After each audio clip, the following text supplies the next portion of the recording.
Санкт-Петербургда мигранттарга таксист болуп иштөөгө тыюу салынды.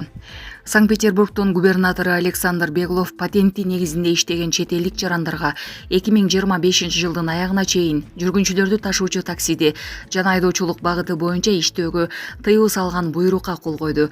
Бул тууралуу орусиялык басылмалар жазышууда. Чектөө жүргүнчүлөрдү ташуу кызматынын сапатын жана коопсуздугун жогорулатууга, ошондой эле орусиялык жарандар үчүн кошумча жумуш орундарын түзүүгө багытталган. Чет өлкөлүктөрдү патент менен иштеткен компаниялар жана унаа бөлүштүрүү кызматтары 3 айдын ичинде алар менен эмгек мамилелерин токтотуп, жаңы жумушчуларды тартууга тийиш. Буйрук жарыялангандан 10 күн өткөндөн кийин күчүнө кирет. 2025 жылдын жыйынтыгы менен шаардын эмгек жана ишке орноштуруу комитети губернаторго чараны 2026 жылга чейин узартуу мүмкүнчүлүгү боюнча сунуш киргизет. Мындай чаралар буга чейин Татарстанда кабыл алынып, 2025 жылдын 31 декабрына чейин экономикалык ишмердүүлүктүн 10 түрүнө патент менен иштеген мигранттарды тартууга тыюу салынган. Өлкөдө порнографиялык сайттарга кирүүгө тыюу салынды. Президент Садыр Жапаров интернет мейкиндигинде порнографиялык мүнөздөгү элементтери бар контентти камтыган сайттарга кирүүгө тыюу салуу жөнүндө мыйзамга кол койду. Бул тууралуу 28 июлда президенттин маалымат кызматынан билдиришти. Мыйзам 25 июнда жогорку кеңеш тарабынан кабыл алынган. Билдирүүдө кабыл алынган мыйзамдын максаты коомдун моралдык жана адип ахлактык баалуулуктарын, ошондой эле инсандын руханий ахлактык саламаттыгын коргоо экени айтылат. Бул мыйзам өлкөдө порнографиялык мүнөздөгү материалдарды жайылтууга тыюу салат. Мыйзамда порно элементтерин камтыган материалдардын жайылыш убактысы, ал материал биринчи жолу интернет мейкиндигинде жергиликтүү болгон учур же ыйгарым укуктуу мамлекеттик орган материал жөнүндө маалымат алган учур катары аныкталат. Ошондуктан порно элементтери камтылган материалдардын жайылышы аныкталган учурда ыйгарым укуктуу мамлекеттик орган тиешелүү сайттын же анын айрым барагынын интернет байланышын 2 айга чейин токтотуу жөнүндө чечим кабыл алат. Бул чечим интернет провайдерлер сонун жаңылык. Сиз билген жана иченген Умбем клиникасы эми сизге дагы да болсо жакыныраак болду. Анткени бизде жаңы филиал ачылды. Андыктан келип, өзүңүздүн жана жакындарыңыздын ден соолугуна кам көрүшүңүздү сунуштайбыз. Биздин жогорку даражадагы дарыгерлер төмөндөгү адистиктер боюнча кабыл алат: стоматология, гинекология, терапия, лор, хирургия, педиатрия, урология, УЗИ жана башка адистиктер. Лабораториялык анализдин 5000ден ашуун түрү алынат. Жогорку даражадагы стерилизациялоо. Биздин дарек ВДНХ метросу, Кондратюка көчөсү 2. Телефон номерибиз 8925 103 22 55. Кабыл алууга алдын ала жазылып келүүңүздөрдү суранабыз. Умбем клиникасы. Сиздин ден соолугуңуз, биздин камкордук.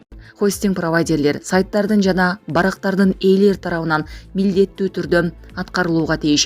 Ошол себептен өлкөдөгү интернет провайдерлерге, хостинг провайдерлерге сайттардын же барактардын ээсине порнографиялык элементтерди камтыган материалга жетүү мүмкүнчүлүгүн бөгөттөө милдети жүктөлөт. Мыйзам расмий жарыяланган күндөн тартып 10 күн өткөндөн кийин күчүнө кирет. Коркунучтуу кылмышкер абактан жаңылыштык менен кое берилген. Ал кайра изделүүдө. Америка Кошмо Штаттарында 30 жаштагы коркунучтуу кылмышкер Халил Брайан Луизиана штатындагы түзөтүү абагынан жаңылыштык менен бошотулган. Бул тууралуу NBC News билдирди. Маалым болгондой 10 адам камактан бошотулган. Алардын ичинде фамилиясы окшош башка жаран бошотулган. Натыйжада коркунучтуу кылмышкерди чыгарып салышкан. Кызматкер элден кечирим сурап, учурда ага издөө иштери жүрүп жатканын билдирген. Абактын жетекчилиги Брайанды өз ыктыяры менен түрмөгө кайтууга чакырышууда. Шектүү оор кылмыш үчүн жазасын өтөп жаткан. Ал үй бүлөлүк зомбулук көрсөткөн үчүн камалган. Мындан тышкары ага мүлктү уурдоо, баңгизаттарды сактоо жана укук коргоо органдарынын кызматкерлерине каршылык көрсөтүү беренелери боюнча айып тагылган. Бул абактагы шарттар өлкөдө эң начар деп эсептелет. Маселен, 2012 жылы Ариан Париж түрмөсүнө 600дөй жолу шашылыш жардам бригадалар чакырылган. Бейтаптардын жарымынан көбү зордук зомбулуктун курмандыктары болгон. Бул абактагылар дээрлик күн сайын жарадар болуп турат. Түрмө өлкө боюнча эң коркунучтуу болуп эсептелинет. Бул абакка жалаң, оор кылмыш кылгандар камалат.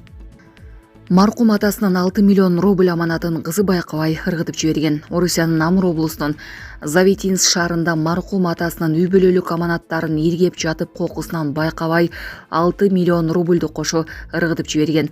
Бул тууралуу чет элдик басылмалар жазып чыгышты. Маалыматка караганда акчаны жергиликтүү тургундар таап алып, коротуп салышкан. Аял арыз менен полицияга кайрылган. Териштирүү иштери жүргүзүлүүдө. Аял өз арызында Завитинск шаарында жашаган маркум атасынын жеке буюмдарын иргеп жатып, өзү керексиз деп эсептеген буюмдарын ыргытып жибергендигин билдирген.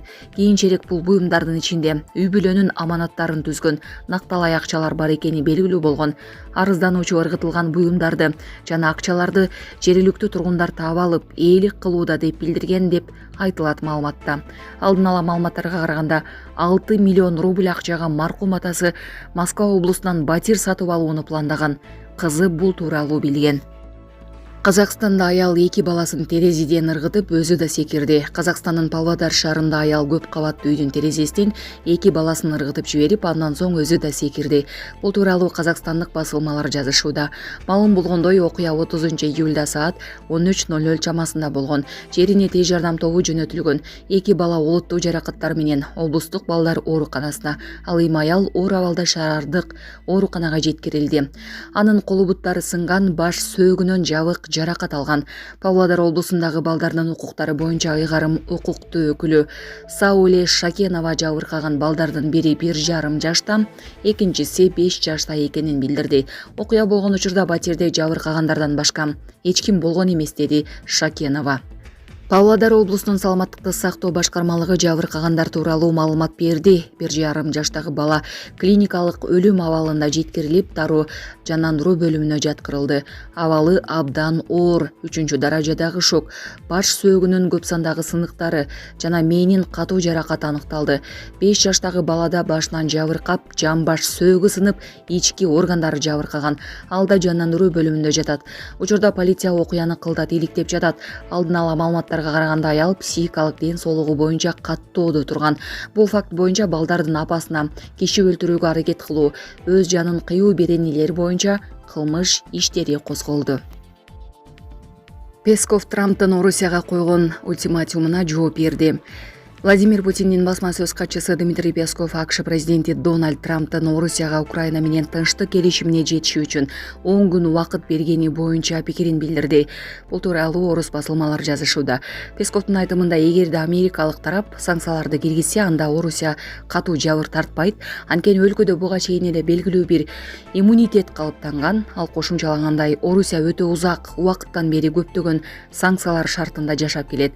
Биз Трамптын жана бул темада сүйлөп жаткан башка эл аралык өкүлдөрдүн билдирүүлөрүнүн бардыгын каттап жатабыз, дейди ал. Эске салсак, 28-июлда Дональд Трамп Орусия менен Украинанын макулдашууга жетишүү мөөнөтүн 50 күндөн 10 күнгө чейин кыскарткан. АКШ президенти Стамбулдагы сүйлөшүүлөрдө жылыш болбой жатканына нааразы экенин билдирип, Орусия менен соода байланышын түзгөн өлкөлөргө санкция салына турганын айткан.